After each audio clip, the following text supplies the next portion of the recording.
اللہ اکبر. ان کی وجہ سے لوگ متوجہ تھے. قید خانوں کے اندر ہیں, زہر دیے جا رہے ہیں, ایک ایک مرتبہ نہیں کئی کئی مرتبہ درباروں میں پیش کیے جا رہے ہیں, مجبور کیا جا رہا ہے کہ حاکم کی سواری جائے گی, اس کے پیچھے ننگے پیر دوڑو. اللہ اکبر, کیسے کیسے ظلم ہے. اور وہاں دفاع کر رہے ہیں. کیسا دفاع کیا؟ بس میں بات کہاں سے میں نے شروع کی تھی وہیں پہ ختم کر دیتا ہوں.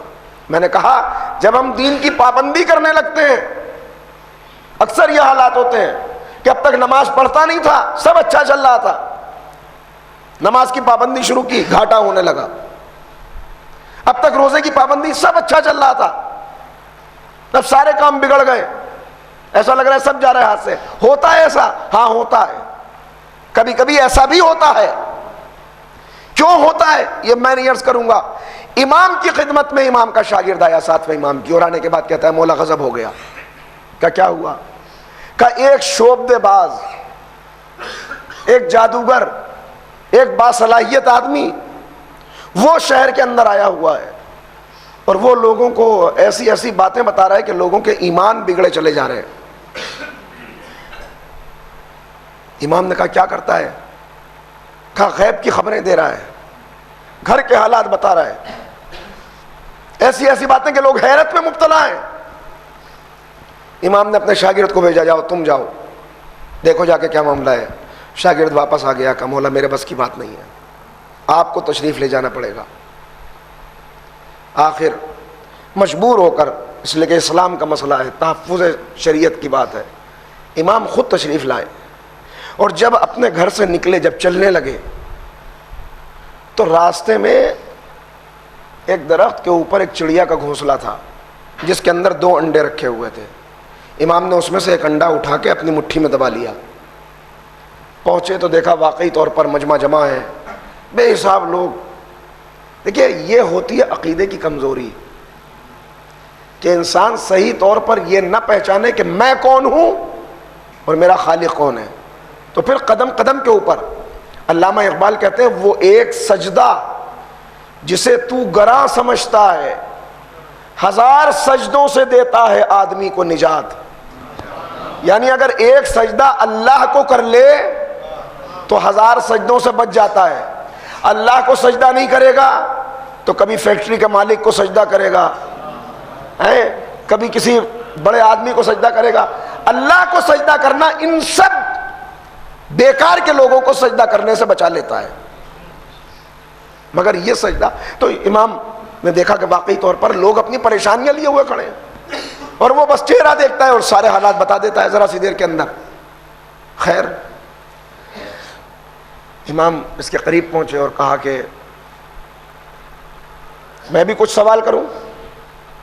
اس نے کہا ہاں آپ بھی پوچھئے. کہا بتا میری مٹھی میں کیا ہے, بتا میری اس مٹھی میں کیا ہے. وہ جو اب تک بڑی تیزی سے جواب دے رہا تھا, ایک لمحہ نہیں لگتا تھا, اس کا ناطقہ بند ہو گیا, ایک دم خاموش, ہر طرف دیکھ رہا ہے, چپ ہے. اس کے بعد اس نے کہا مجھے تھوڑی سی مہلت دیجیے. امام نے کہا مہلت ہے. اس نے اپنی آنکھوں کو بند کیا, کچھ دیر آنکھیں بند کر کے بیٹھا رہا. اس کے بعد کہا کہ اے سوال کرنے والے, آج تک میرے ساتھ ایسا کبھی نہیں ہوا. نہ جانے تیرے ہاتھ کے اندر کیا طاقت ہے کہ میں سب کچھ دیکھ رہا ہوں مگر تیرے ہاتھ میں کیا ہے یہ دیکھ نہیں پا رہا ہوں. لیکن میں نے اندازہ لگایا ہے, شاید میرا اندازہ صحیح ہو.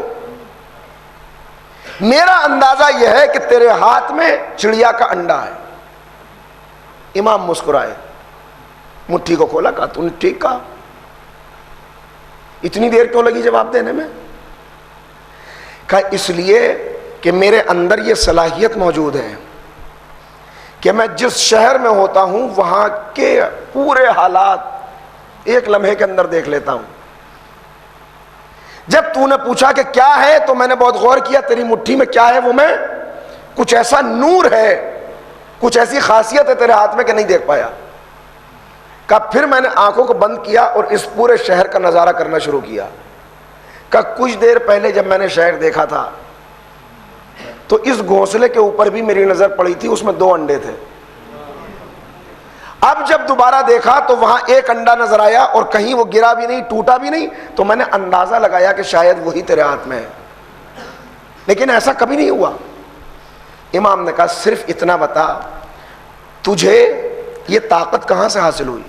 بس میں یہاں پہ روک دوں گا گفتگو کو۔ بات کیا چل رہی یاد ہے نا؟ دین پہ عمل کرنے سے کبھی کبھی نقصان ہوتا ہے، محسوس ہونے لگتا ہے۔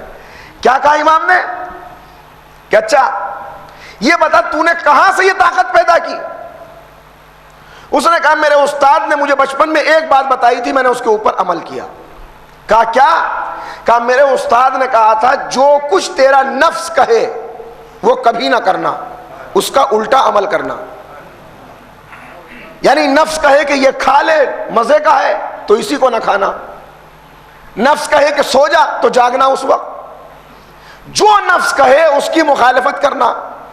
کہا میں نے اس اصول کو پکڑ لیا اور ہمیشہ یہی کرتا رہا، جس کی وجہ سے یہ صلاحیت پیدا ہو گئی کہ پردے ہٹ گئے آنکھوں سے، غیب کی چیزیں دیکھ لیتا ہوں، پتہ چل جاتا ہے سب کچھ۔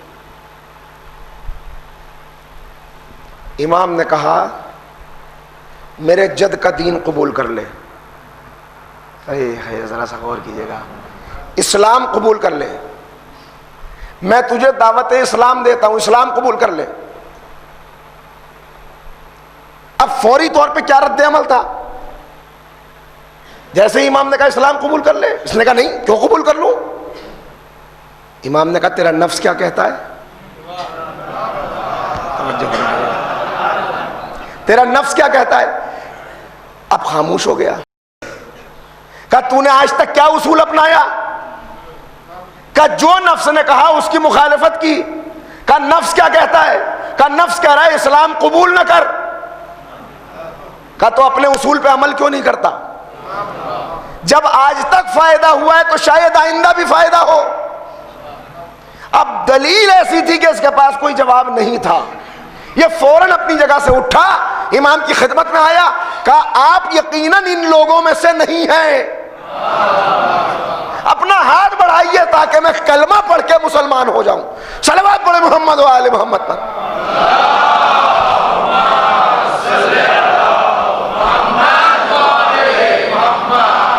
کلمہ پڑھا، زبان والا نہیں، شعور کے ساتھ جو میں نے عرض کیا، کلمہ پڑھا، دل سے کلمہ پڑھا، واقعی کلمہ پڑھا، امام کا شاگرد بنا، امام کا خادم بنا، امام کا سچا عاشق بنا۔ میں نے اب تک جو روایتیں دیکھی اس میں واقعہ تو کئی جگہ ملا، لیکن نام اس کا نہیں ملا، لہٰذا میں بھی کوئی نام پیش نہیں کر رہا۔ خاص امام کے خاص شاگردوں میں، امام کے خاص چاہنے والوں میں شامل ہو گیا۔ ایک دن خدمت امام میں آیا اور وہ سوال کیا جو آپ کرتے ہیں۔ خدمت امام میں آیا، کہا مولا اب میں پہچان چکا ہوں صحیح راستہ کیا ہے، اتنے دن آپ کی خدمت میں رہا ہوں، سب پتہ چل چکا ہے، مگر ایک شک بار بار دماغ میں آتا ہے، وہ چاہتا ہوں آپ سے پوچھ لوں۔ امام مسکرائے، کا پوچھ، سوال کر۔ کہا مولا جب تک ایمان نہیں لایا تھا، اسلام نہیں لایا تھا، آپ کے ہاتھ پہ بیعت نہیں کی تھی، سب کچھ نظر آتا تھا، سارا غیب دکھتا تھا، جو چاہتا تھا وہ دیکھ لیتا تھا۔ اب ایمان لانے کے بعد تو یہ صلاحیت اور بڑھنی چاہیے، مگر مولا اب تو میں بالکل عام آدمی ہو گیا، اب کچھ بھی نہیں دکھ رہا۔ آہستہ آہستہ کر کے پہلے کچھ چیزیں دکھنی بند ہوئی، پھر کچھ بند ہوئی، پھر اب تو بالکل پردے آ گئے آنکھوں پہ۔ امام مسکرائے، مسکرا کے کہا سن، جس اصول پر تو عمل کر رہا تھا کہ اپنے نفس کی مخالفت، وہ تیرے استاد کا نہیں، میرے جد رسول خدا کا بتایا ہوا اصول ہے۔ چونکہ تو اسلام کے اصول پر عمل کر رہا تھا، لہذا اللہ کو اس کا صلہ تجھے دینا تھا۔ اسلام تو لایا نہیں تھا، جو اسلام نہیں لاتا، جو ایمان پر پوری طرح قائم نہیں رہتا، جو اللہ سے لو نہیں لگائے رہتا مگر کوشش کرتا ہے، مگر محنت کرتا ہے، تو اللہ اس کی محنت کو بھی رائگاں نہیں کرتا، اس کا صلہ اسے اسی دنیا کے اندر دے دیتا ہے۔ توجہ کر رہے ہیں میں کیا عرض کر رہا ہوں؟ کہا چونکہ تو نے محنت کی تھی، چونکہ تو نے کوشش کی تھی، مگر تیرا ایک مقصد تھا، مقصد اللہ کو پانا نہیں تھا، مقصد آخرت نہیں تھا، تو اس مقصد کے تحت کر رہا تھا کہ آنکھوں کے آگے سے پردہ ہٹ جائے، غیب دکھنے لگے، لہذا اس محنت کے نتیجے میں اللہ نے تجھے اس کا صلہ اسی دنیا کے اندر دے دیا۔ اب جب تو نے کلمہ پڑھ لیا تو تیرا آخرت کا اکاؤنٹ کھل گیا ہے۔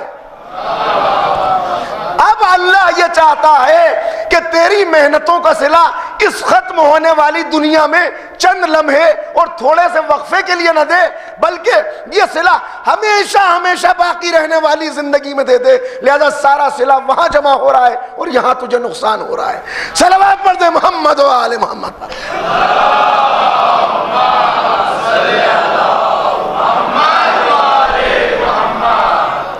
تو عزیزو یہ جو نقصان ہوتا ہے ہمیں کبھی کبھی، مگر یہ بھی میں نے عرض کیا کہ اللہ کا وعدہ ہے کہ اگر یہ بستی والے ہماری اطاعت کر لیں تو ہم آسمان و زمین کی نعمتوں کی بارش کر دیں ان کے اوپر۔ تو یہ جو نقصان ہوتا ہے یہ بھی لمحاتی ہوتا ہے، کچھ دن کا ہوتا ہے، یہ دیکھا جاتا ہے کہ تم نے جو عمل کرنے کا وعدہ کیا ہے اور ارادہ کیا ہے تم اس میں کتنے پکے ہو۔ ایسا تو نہیں تھوڑا سا نقصان دیکھ کر واپس چلے جاؤ۔ کیوں؟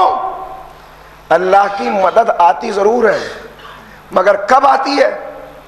جب تک میدان بدر میں خود مسلمان نکل کے نہیں آئے، خود مقابلے کے لیے نہیں آئے، یہ کہہ کے بیٹھ جاتے ہم تو 313 ہیں، ہمارے پاس تو تلواریں ہی نہیں ہیں۔ نہیں، وہ آزمائش تھی ان کی، وہ آزمائش تھی، 313 بھی ہو تو نکلو۔ جب یہ نکل آئے، جب انہوں نے جرت کی، جب اللہ کی راہ میں قدم بڑھایا، تب اللہ نے ملائکہ کو بھیجا، پہلے نہیں بھیجا۔ تو تم بڑھو تو صحیح، نقصان ہو تب بھی بڑھو، بظاہر پریشانیاں آئیں تب بھی بڑھو اللہ کی راہ میں، چند قدم چلو، اس کے بعد دیکھو کیسے پریشانیاں دور ہوتی ہیں۔ یہ پریشانیاں، یہ بھی آزمائش ہے۔ بس میں نے گفتگو کو یہاں پر روک دیا۔ عزیزو، چونکہ آج ایک ایسی تاریخ ہے کہ شب ولادت ہے امام کی، لہذا بس 2 منٹ میں آپ کو متوجہ کرنا چاہتا ہوں کہ جو ایام چل رہے ہیں ان کی وجہ سے تھوڑے سے مصائب بھی پڑھ دوں، اور ہونا تو یہ چاہیے تھا کہ پوری امام ہی کی سیرت میں گفتگو کرتا، مگر چونکہ ایک موضوع چل رہا تھا اور اس کے تحت بات تھی، لہذا میں نے آخر میں چاہا کہ اس سوال کا جواب امام کی زبان سے آپ تک آ جائے، ورنہ بڑی کیا سیرت ہے ہمارے امام کی اور کیا زندگی ہے اس امام کی، اللہ اکبر، اور کیسی اذیتیں دی گئی ہیں۔ مگر جیسا کہ میں نے عرض کیا کہ وہ امام ہے کہ جس کے ہاتھوں کی ہتھکڑیاں اور پیروں کی بیڑیاں بھی شہادت کے بعد کاٹی گئی، جس کا جنازہ بغداد کے پل کے اوپر رکھا گیا، مگر میں ہاتھوں کو جوڑ کے کہوں گا، اے مولا آپ کا جنازہ اٹھ تو گیا، آپ کو کفن تو نصیب ہو گیا، مولا کفن تو نصیب ہو گیا، مگر ہائے میری نظر میں تو ایک ایسا امام بھی ہے کہ میرے وقت کا امام سلام کرتا ہے، امام زمانہ کہتے ہیں میرا سلام میرے اس جد پر کہ جسے کفن نہ مل سکا۔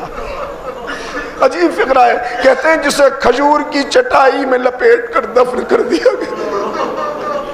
میرے امام کہتے ہیں میرا سلام میرے اس جد پر کہ جس کا رخسارہ کربلا کی خاک میں بھر گیا۔ ارے میرا سلام میرے اس جد پر جسے پسے گردن سے ذبح کیا گیا۔ جانور ذبح کیا جاتا ہے تو اصول یہ ہے ہاتھ جلدی چلے، چھری تیز ہو اور رگ جلدی سے کٹ جائے تاکہ تکلیف کم ہو، مگر ہائے سیدہ کلال، ہائے غریب زہرا، ہائے محمد کے سینے پہ سونے والا کہ پسے گردن سے خنجر چلا، رک رک کے جب خنجر چلتا تھا زمین کربلا ہل جاتی تھی اور فاطمہ کی آواز آتی تھی، ارے میں نے چکیاں پیس کر پالا تھا، میں نے بڑی محنت سے اپنے سیعلم الذین ظلموا ایام منقلب ینقلبون۔ بار الہا ہماری اس عبادت کو قبول فرما، معبود ان آنسوؤں کو گناہوں کی بخشش کا وسیلہ قرار دے۔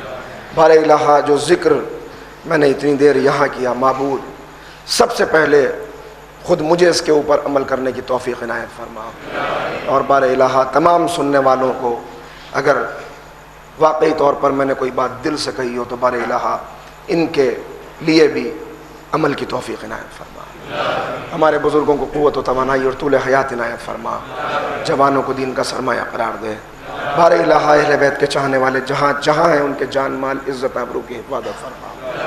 بار الہ یہ غم کی تاریخیں بھی ہیں, یہ غم کے ایام بھی ہیں, اور ایک امام معصوم کی ولادت کا روز بھی ہے. معبود جب کوئی ایسا دن آتا ہے, بادشاہوں کے گھر میں جب ایسے دن آتے ہیں تو غلاموں کو آزاد کر دیا جاتا ہے, ان کی سزائیں معاف کر دی جاتی ہیں. بار الہ اس اہم موقع پر ہم تجھ سے دعا کرتے ہیں ہمیں بھی گناہوں کی قید سے آزاد کر دے. بار الہ ہمارے دامن کو نیک اعمال اور دنیا و آخرت کی کامیابی سے بھر دے.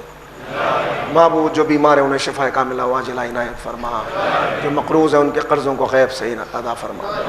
بار الہ امام کے ظہور میں تعجیل فرما, ہمیں سرکار کے انصار و ایوان میں شمار فرما. ربنا تقبل منا انک انت السمیع